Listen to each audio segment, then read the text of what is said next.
Det er nu 3 uger siden, at vi fik plantet mine græskar ud her. I mellemtiden satte jeg et mere, så der er 3 græskar i den her ende. De er vokset rimelig godt den sidste uge her, hvor vi har haft dejlig solskin og sommervejr. Så nu er der simpelthen ikke plads til 3 mere. Så nu er jeg nødt til at tage valget mellem, hvilken plante jeg vil satse på i sidste ende. Jeg har ikke lavet så forfærdeligt meget herinde, anden og jeg har lagt min drypvanding ud. Jeg er næsten færdig, som I kan se. Og så har jeg gået og holdt øje med den og vandet og sat de små drivhus har jeg sat over hver eneste nat, indtil den var for stor. I den her ende har jeg jo jordvarme, og som I kan se lige om lidt, så er der kæmpestor forskel på, hvad det betyder.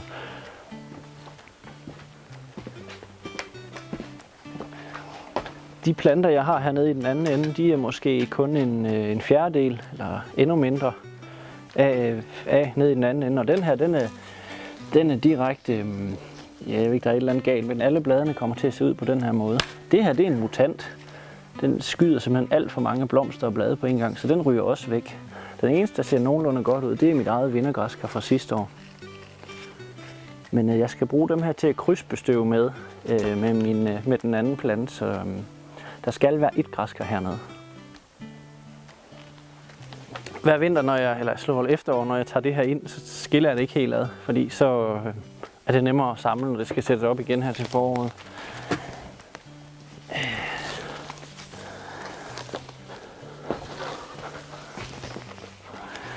Så skal man lige passe lidt på, at man ikke kommer til at brække nogle blade og noget. De sidste par år har jeg nogle gange været for sent ude med det, og hvis man så skal arbejde inden mellem sine blade og stængler, så kan man godt komme til at knække en enkelt eller to, og hver eneste gang man mister et blad eller knækker en stængel, så er der jo mindre sandsynlighed for, at man laver en ny Danmarks rekord, eller man mister i hvert fald nogle kilo. Så det prøver jeg på at undgå. Og når jeg er så tidligt ude, som jeg er nu, så kan jeg jo sagtens sende det op, og så kan jeg bare vente med at tænde det, indtil det er nødvendigt med noget mere vand. Lige nu der vander jeg kun hen ved roden en gang om dagen, eller en gang hver anden dag.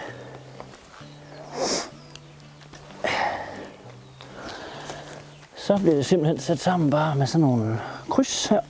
Sådan. Og så vil jeg gerne have den til at løbe nogenlunde lige ned igennem huset, fordi min slange er 3,5 meter til hver side. Så jeg sætter lige sådan en bøjle i her for at styre det. Sådan der. Og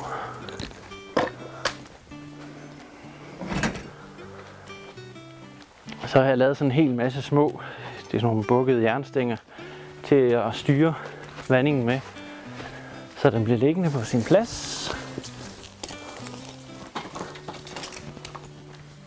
Det er de samme bøjler, som jeg bruger. Det kommer I til at se senere.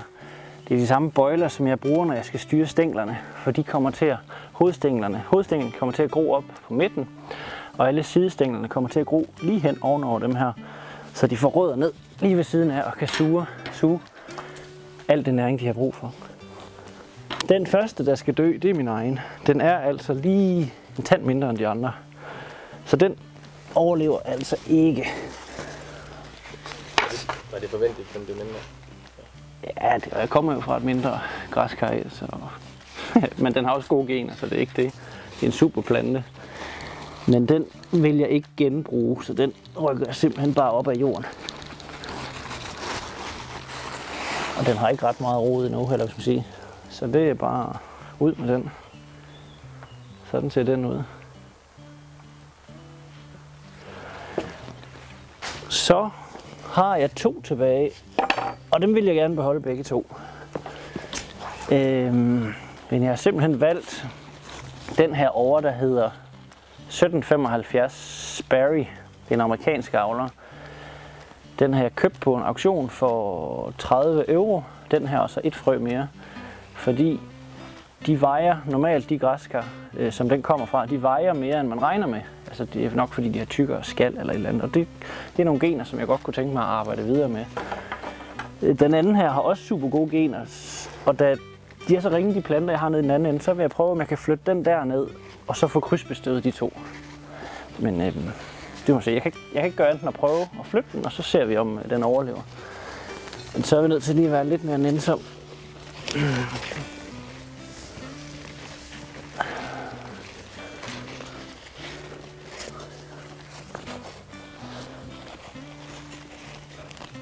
Jeg skal også passe på, at jeg ikke graver min jordvarme kabler over. Sådan.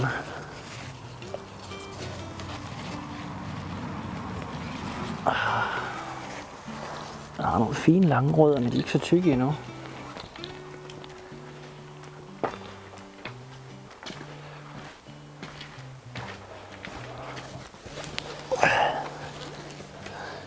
Så får de to små her simpelthen lov til at dø nu.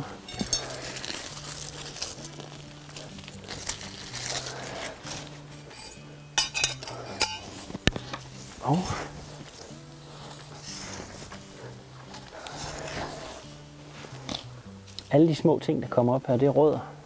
Så det bliver rimelig lange, og det kommer simpelthen over det hele. Det er derfor, jeg har plankerne, fordi sådan en rod her, der ligger sådan lige 5 cm nede under jorden, hvis man kommer til at træde for hårdt, så knækker den midt over. Og dem kommer der rigtig mange af, de her. Og jo flere jeg har, jo større bliver mit græskar.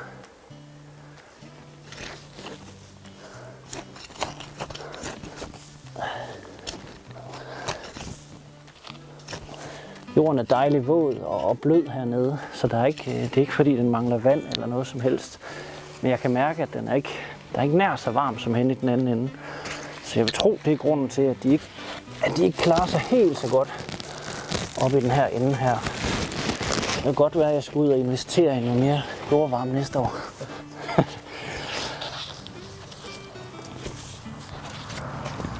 Så går der en 3-4-5 dage, inden jeg ved, om den overlever. Det håber jeg. Nå, jeg har en plante tilbage nu. Og det er den, som mit vintergræskar og forhåbentlig nye Danmarksrekord skal komme fra. Det jeg skal bruge tiden på nu, det er at styre min plante, så den bruger energien på det, den skal. Hernede under bladet kan man se en blomst, sådan en fangarm og en ny stængel. De stængler, de skal simpelthen styres vinkelret ud på siden med sådan nogle bøjler her. Så kommer de til at gro direkte oven på min vandforsyning og sætter rødder ned, så de forhåbentlig kan suge så meget som overhovedet muligt. Det kommer til at tage en time eller sådan noget om dagen eller hver anden dag. Jeg får rigtig travlt, men forhåbentlig giver det på det.